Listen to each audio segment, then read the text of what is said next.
Andy Goldsworthy, a British sculptor renowned in his field that creates temporary landscape art installations out of sticks, stones, and anything and everything else that he finds outside. Much of Goldsworthy's land art is transient and ephemeral, leading many to view it as a comment on the Earth's fragility. But for Goldsworthy, the picture is more complicated.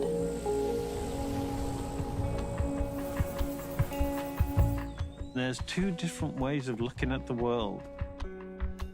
You can walk on the path, or you can walk through the hedge. And I think that's the beauty of art, that it just makes you step aside off the normal way of walking or looking.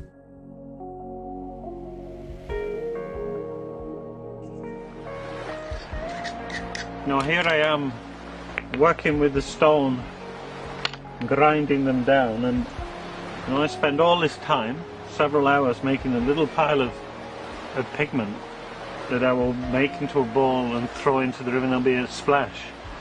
And that's just an instant in that cycle of stone as it goes through its process of solidification. And I think it's a little memory in the life of a stone, but very much in the spirit of in the nature of stone.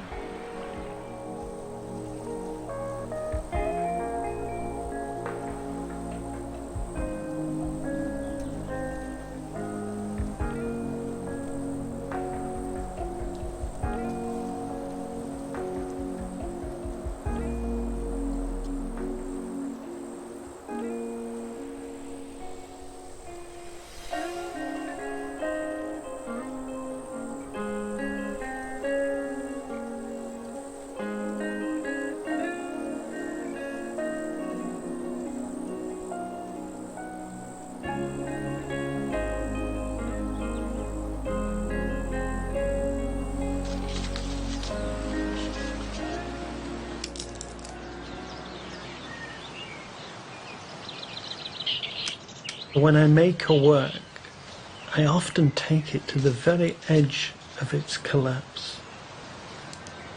And that's a very beautiful balance.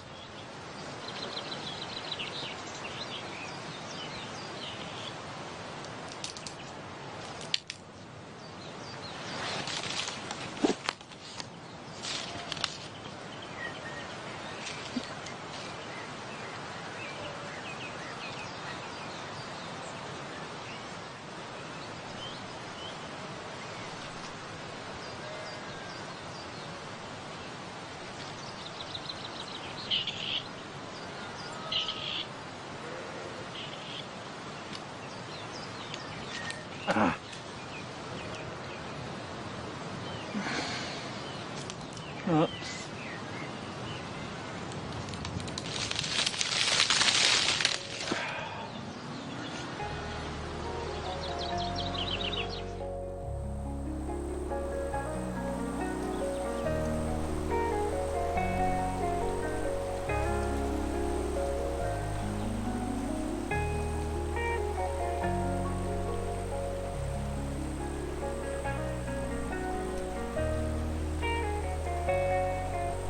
Just the idea of trying to understand colour, the colour of things, what is there, what colours are there, is very important to me. To find the most intense red, or the black, or the yellow, or the green, and concentrate it into these patches. These are just examinations of what colours are there.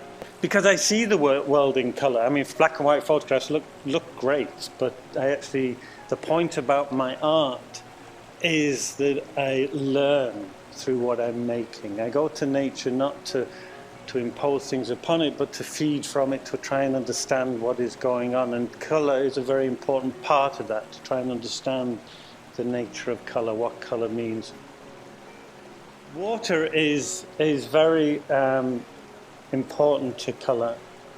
It is a way of activating colour and releasing colour, bringing it to life. And a leaf is many different colours depending upon where it is placed and in which light and in which circumstances it's used. And finding the right place to extract colour, to draw out that colour, to generate that energy is as important as finding the material. The human presence is always there in what I make. I'm not trying to mimic nature. The things that I make are by me. I hope they are sensitive to the materials and the place, and my body is a part of that, and I will often use my hands and my body to make the work. Trying to get beyond the object is very important to me, that they're not just objects that I'm making, but it's an atmosphere, it's a space, it's a place that I'm trying to understand. For most of the time, I use whatever is around. Normally I don't know even what I'm going to make that day. I go out, the day starts. It starts by picking up leaves. It's a response to the weather, the light, and I will use thorns or spit rather than glue. Not because I'm trying to play the primitive, but that's the best way to make the works. And I love that idea of finding not just the material, but the means to work the material from the place. There's a huge sense of freedom about that. You know, as Brancusi said about photography, why talk about sculpture when I can photograph it? And it is a language to talk about your sculpture.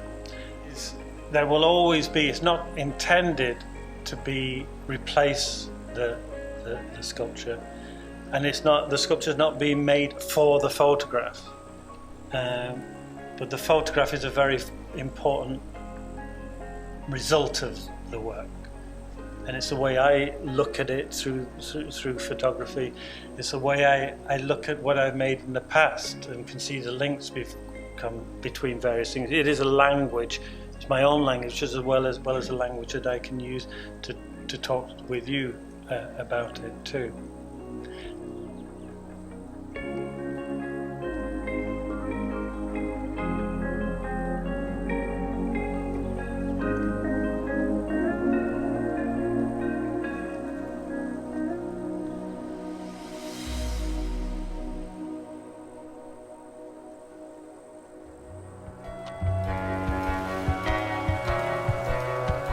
I think a good work is a moment of understanding and clarity in a very chaotic situation, like a shaft of light that just penetrates, and for a moment it's very clear.